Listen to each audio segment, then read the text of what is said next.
So I found it real quick as soon as I stopped the video. If you notice in the original equation, the first coefficient for z is negative 6, but I wrote a positive 6. So that should become a negative 6, so a negative 6 here. And that's going to change two different equations. The third blue should be negative 6, and the first green should also be negative 6. So what's that change for the results? Change that to positive 1,692 and positive 180. So those two numbers are changed there. Like I said, I make problems with negatives. I only said that because my brain was probably like, you forgot a negative back there, buddy. Better look for it. Let me add those sums together. So that's going to change our sum here and give us a different value. So negative 224 plus 525 plus 1692 is 1,009. Ooh, I'll use the appropriate pen there. 1,993 minus 180 plus 588 plus negative 1880. 112. There we go. Oh, that's a negative. So it's double negative means we add them together.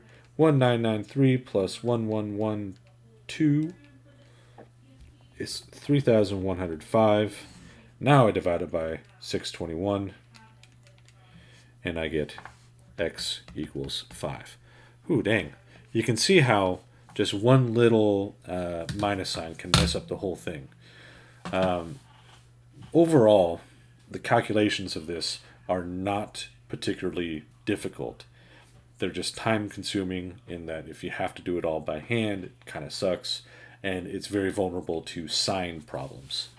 So let's do let's do y this time equals, well, we know it's 621 here in the bottom, and we have to find the determinant of the, let's just copy this thing, and we'll bring it on down, and let's do a bit of erasing there because I don't want to find the matrix, I want the determinant, and since I'm finding y, I'm going to delete the y column and replace it with negative 14, 47, and 15. Negative 14, 47, and 15. Repeat the first two rows.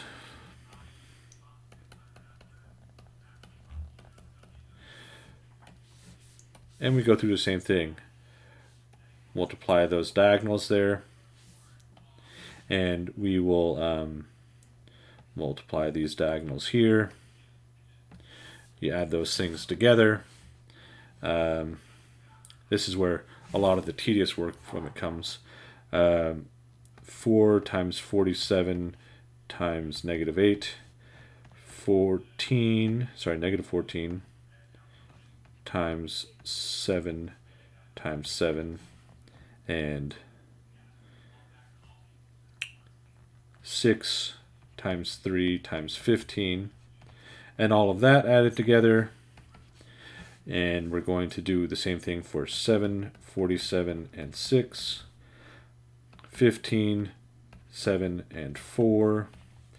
And negative 8, 3, and negative 14.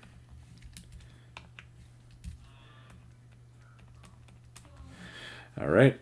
We figured out what all those things are added together, and we subtract them. And I'm just going to let you do that part by hand if you want to, but it comes out to 1,242. I believe that's negative. So when you divide it out, you get negative 2.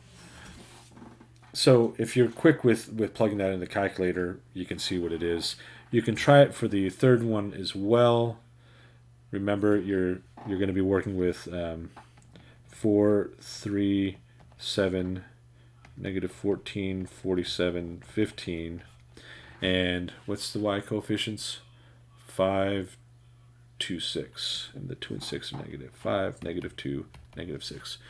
You find the determinant of that one, and you'll see you get 2,484. You divide it by 621, and you get 4. Now, with all of these things, it would be nice if you had a calculator that could do it for you. There are tools on the internet. Let me open up a web page here. And I'm just going to type in matrix calculator. And look at the first one there. So part of this is you have to understand how this all works. Matrix A. Well, what were the values we wanted for our determinant there? 4, 3, 7. So 4, 3, 7. Second column was 5, negative 2, negative 6. 5, negative 2, 6. And last one, negative 14, 47, 15. Negative 14, 47, and 15. And when you do one of these things, there's all kinds of different options that you can have. But you see one of the buttons here is find the determinant. Boom, negative 276. So there are calculators out there that can do this for you. You have to be careful, though. Just typing in the wrong sign there. Let me double check my signs now that I said it. Oh, yeah, see, I forgot the negative 6 here. Let's find the determinant again. Oh, yeah. Look at the difference in the determinants based on one sign being off. So even doing these, you can make mistakes with the negative signs. But this is a tool that you can use to double check your work. I wouldn't depend solely on this, because if you're doing like a test, let's say like the SAT or the math placement test for your college or whatever, you're not going to have access to this. So you're going to want to do it by hand as well as this. But if you're working on one of these solving systems of equations problems and you have to find 4 different determinants and you've already practiced a bunch, yeah, sure. If you know what you're doing, this can make the last couple ones a little bit faster. But you don't want to become totally dependent upon that system. So sorry I had the mistake in there. I'm glad I caught it without having to make a whole new video. But yeah, we were able to solve the system of equations. So was it 4, negative 2, and 5?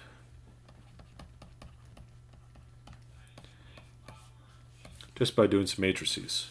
But you can see how quick it is if you have a calculator. Just hit the button, find the determinant, and it gives you the number. All right.